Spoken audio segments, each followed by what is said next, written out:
नमस्कार साथियों, स्वागत है आप सभी का हमारे खुराना स्टडी ऑफिशियल एप्लीकेशन पे। आप लोग यूट्यूब के माध्यम से आप क्लास लीजिए रेगुलर, और आप लोग हमारे एप्लीकेशन से कोर्स भी ज्वाइन कीजिए कम्प्लीटली। और टेलीग्राम को आप लोग ज़रूर ज्वाइन करें, डिस्क्रिप्शन बॉक्स में लिंक दिया गया है। तो चलिए, आज की इस यूनिट में हम बात करेंगे यूनिट नंबर 4, विद्यालय संस्कृति एवं प्रबंधन। ठीक है, बहुत अच्छा इंपॉर्टेंट यूनिट भी है। तो इस यूनिट से बनने वाले इंपॉर्टेंट प्रश्न आप लोगों के लिए कौन कौन से होंगे, जरा उनकी हम बात करेंगे, और 15 से 20 मिनट आप लोग रिवीजन करेंगे प्रतिदिन। देखिए, यहाँ पर मैं आपको छोटे प्रश्न और बड़े प्रश्न भी बताऊंगा। निबंधात्मक प्रश्नों की जिक्र इस वीडियो में नहीं होगी, क्योंकि निबंधात्मक प्रश्नों को मैं ऑलरेडी करवा चुका हूँ एप्लीकेशन पे। ठीक है भाई। तो पहला प्रश्न आप लोगों के लिए आता है कि हमारा जो देश है उसका संविधान कब लागू हुआ था। ऐसे ही प्रश्न आएंगे इसके अंदर। तो आंसर होगा आपका 26 जनवरी 1950 को। 26 जनवरी 1950 को हमारा संविधान लागू किया गया था। ठीक है, 2 वर्ष 11 माह और 18 दिन में बन करके हमारा संविधान लागू हुआ था। ठीक है, 26 जनवरी 1950 को ये अपना संविधान पूर्ण रूप से लागू किया गया था देश के अंदर। ठीक है, और बना कब था ये? 26 नवंबर 1949 को ये बनकर के तैयार हो गया था। ठीक है भाई, ये आपको याद रखना है। आगे बात करते हैं, अगला प्रश्न कि भारतीय संविधान सभा जो गठित की गई थी उसके अध्यक्ष कौन थे। तो याद रखना, अध्यक्ष थे डॉक्टर भीमराव अंबेडकर। एक प्रश्न आपको और कन्फ्यूजन करेगा, अगर आपसे पूछा जाएगा संविधान सभा के अध्यक्ष कौन थे, तो याद रखना डॉक्टर राजेंद्र प्रसाद। और बात करें प्रारूप समिति के अध्यक्ष कौन थे, प्रारूप समिति की बात की जाए ना, तो याद रखना BR अम्बेडकर। ठीक है ना, तब कौन थे प्रारूप समिति के अध्यक्ष? BR अम्बेडकर। और संविधान सभा के डॉक्टर राजेंद्र प्रसाद। आगे भाई, आगे बात करते हैं। ठीक है भाई, अगला प्रश्न आप लोगों के लिए देखेंगे, चांद से ये वाला देखो जी। जिस प्रकार जी एक सेकेंड, जिस प्रकार सर्जन का चाकू शरीर की सड़न को दूर करने के लिए आवश्यक है, उसी भांति मानव की दुर्बलता को दूर करने के लिए दंड भी आवश्यक है। तो ये कथन किसका भैया? ये कथन है PC रेन का। किसका है? PC रेन का। बहुत अच्छा कथन भी है, याद रख लेना इसको। नेक्स्ट प्रश्न है अपना, तो ये सभी विद्यार्थी जानते हो, गांधी जयंती एवं शास्त्री जयंती। इसका मतलब महात्मा गांधी की जयंती और लाल बहादुर शास्त्री, ये दोनों का जन्म भैया 2 अक्टूबर को हुआ था, इसलिए गांधी जयंती और शास्त्री जयंती 2 अक्टूबर को ही मनाई जाती है। अगला प्रश्न है आप लोगों के लिए, मेजर ध्यानचंद जयंती कब मनाई जाती है? अगस्त के महीने में। ठीक है, अगला बात करते हैं, प्रश्न है कि प्रार्थना सभा जब होती है तो उसमें समाचार पत्र पढ़ा जाता है। समाचार जो पत्र है उसके पढ़ने के लिए कितना समय निर्धारित किया गया है प्रार्थना सभा में? तो याद रखना 3 मिनट के लिए। ओके, आगे बात करते हैं, अगला प्रश्न है, क्रिसमस डे आप लोग जानते हो 25 दिसंबर को मनाया जाता है। रामनवमी मनाई जाती है चैत्र शुक्ल नवमी को। रक्षाबंधन श्रावण मास शुक्ल पक्ष में मनाया जाता है, पूर्णिमा के दिन। आगे बात करते हैं, मकर संक्रांति किसका पर्व माना जाता है? सूर्य उपासना का मना होता है। ये 14 जनवरी को मनाई जाती है मकर संक्रांति भाई, और कभी कभी किसी साल 15 जनवरी को भी मनाई गई थी भाई। ठीक है ना, तो 14 जनवरी वैसे इसका राइट आंसर है। अगला प्रश्न है, मुस्लिमों का इसमें प्रमुख त्योहार कौन सा है? ईद उल जुहा है, ये मुसलमानों का है। ईद उल फितर है, ठीक है, रमजान है, ये सब किसके? मुसलमानी त्योहार। ओके, आगे बात करते हैं, ऐसा कोई खास प्रश्न बना नहीं है इसमें बाकी की। अब हम बात करते हैं प्रश्नों की आगे। ये प्रश्न इंपॉर्टेंट है, केरल में मकर संक्रांति पर्व किस नाम से विख्यात है? लगाओ याद करना, ओणम के नाम से जानते हैं। केरल में मकर संक्रांति को ओणम के नाम से जाना जाता है। ओके, नेक्स्ट प्रश्न है कि भाई जो गुरु नानक देव जयंती है, गुरु नानक देव जयंती सिखों के गुरु थे, उसको मनाने का उद्देश्य क्या है? इसका प्रस्तावित कार्यक्रम क्या होना चाहिए?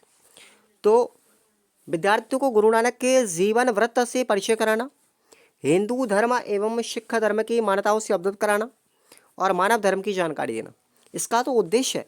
बट इसके प्रस्तावित कार्यक्रम विद्यालय के अंतर्गत क्या होने चाहिए, तो देखेंगे आप। गुरु नानक के भजनों का सैस्वर पाठ करना, गुरु नानक के सिद्धांत एवं उसकी आज के संदर्भ में उपयोगिता पर एक वार्ता करना, गुरु नानक द्वारा प्रतिपादित सिख धर्म पर वार्ता विचार करना, गुरु नानक की जीवनी पर आधारित एकांकी लिखवाना, निबंध एवं वाद विवाद प्रतियोगिता, ये सब क्या है? इसके प्रस्तावित कार्यक्रम है उस जयंती पर। ओके, अगला प्रश्न आप लोगों के लिए देखेंगे। कोई खास नहीं है, प्रार्थना के उद्देश्य क्या है भाई? कोई खास यूनिट नहीं है, ऐसा इंपॉर्टेंट तो है नहीं, बट आपको पढ़ के जाना मोटा मोटा। प्रार्थना के उद्देश्य क्या है? तो विद्यालय के बालकों में ध्यान को लेकर एकाग्रता का भाव विकसित करना, विद्यालय में अध्ययनरत बालकों में राष्ट्र प्रेम विकसित करना, बालकों में प्रार्थना सभा से आसानी से मेलजोल, आपसी मेलजोल होता है, सांस्कृतिक एकाग्रता बढ़ती है, नेतृत्व एवं सामाजिक एकता के बारे में समझ विकसित करना। ये प्रार्थना सभा के उद्देश्य भाई, ठीक है ना। आगे बात करते हैं हम, ये देखेंगे यहाँ पर, ये वाला विद्यालय में समय सारणी के प्रकार, उनके नाम। तो समय सारणी 3 प्रकार की होती है, शिक्षक के अनुसार होती है, एक कक्षा के अनुसार होती है, और एक पाठांतर के अनुसार होती है। 3 प्रकार की सारणी, ठीक है भैया, याद रख लेना इसको आप। और हम बात करते हैं आगे, वर्तमान में प्रचलित विद्यार्थियों का श्रेणी विभाजन किन पक्षों को ध्यान में रखकर किया जाता है?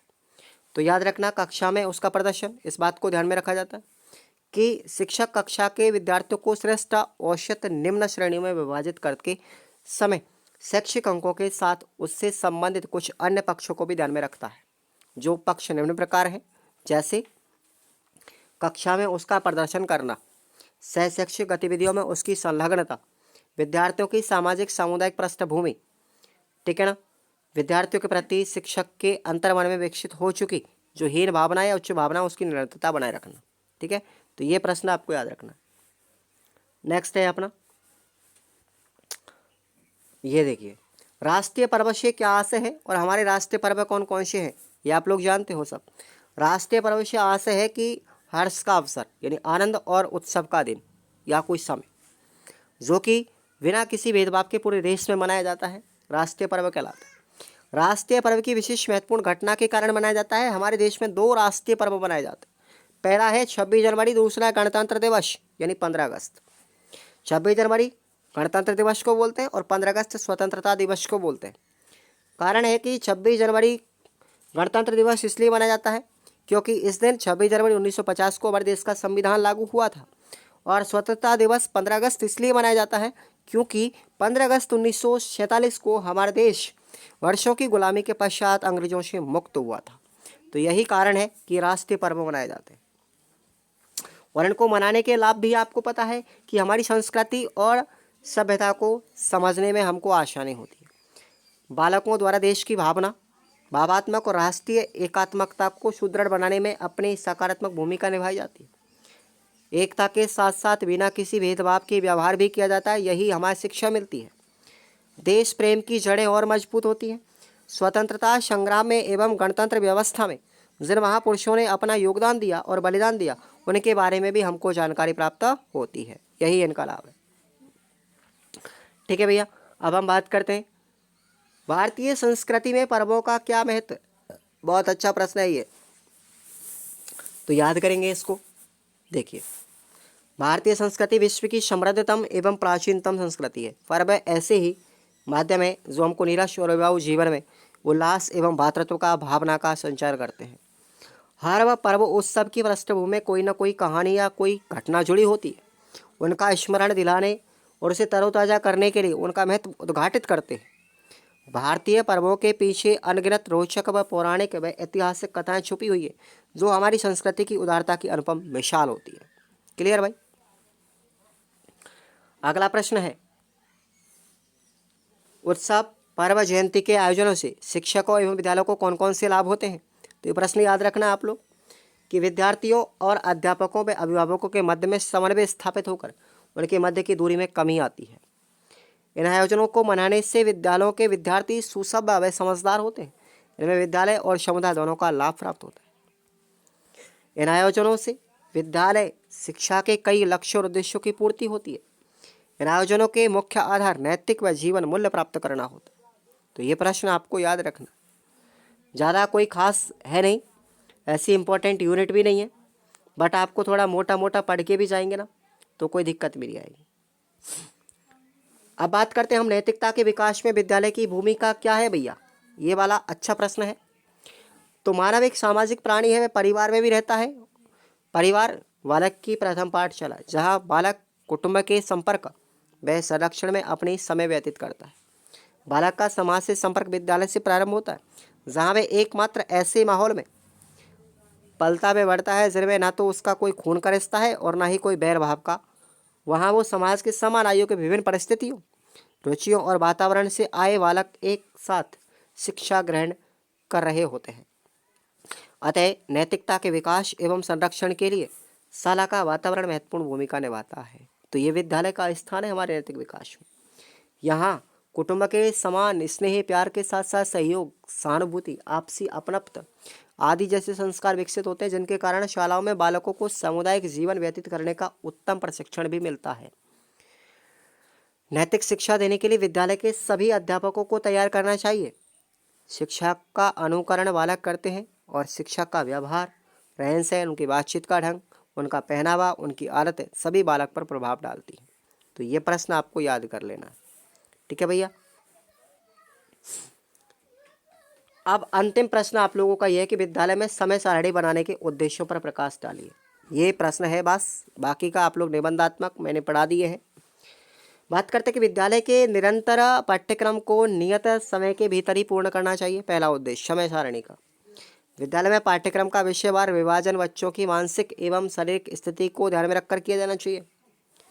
विद्यालय के छात्रों को वर्ष भर अध्ययन कार्य में व्यस्त रखना चाहिए।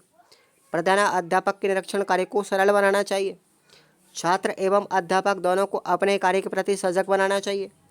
कम से कम समय का अधिक से अधिक लाभ उठाना चाहिए और विद्यालय में व्यवस्थित योजनाबद्ध कार्य का संचालन भी करना चाहिए। तो यह आप लोगों को याद रखना है। और एक प्रश्न आप लोगों को ये बता रहा हूँ कि लोगो और संदेश वाक्य का क्या अभिप्राय है, ठीक है ना। तो ये आप लोगों को याद रखना है, इस लोगों का महत्व क्या है। तो ये प्रश्न आप लोग याद करके जाना। ये मोस्ट है, मैं बताऊंगा नहीं, लेकिन आप लोग याद जरूर कर लेना इसको, ठीक है भाई। तो चलिए, आज की इस यूनिट में हमने बात की है, बाकी के निबंधात्मक प्रश्न मैंने बता दिए हैं। एप्लीकेशन के अंदर आप कोर्स में जाएंगे ना, सिर्फ आपको वही पढ़ने और आपकी आराम से 70+ % बन जाएगी, उसमें कोई संदेह वाली बात नहीं है। बाकी का मैं आपको और भी चीज़ें पढ़ाता रहूँगा, तो आप आराम से 85+, जिस तरीके से मैंने पिछले वर्ष बच्चों को दिया ना स्कोर, वो आप लोग कर पाएंगे। बस अपनी नियति से चलिए, अपनी मेहनत से चलिए और भरोसा रख करके करिए। धन्यवाद।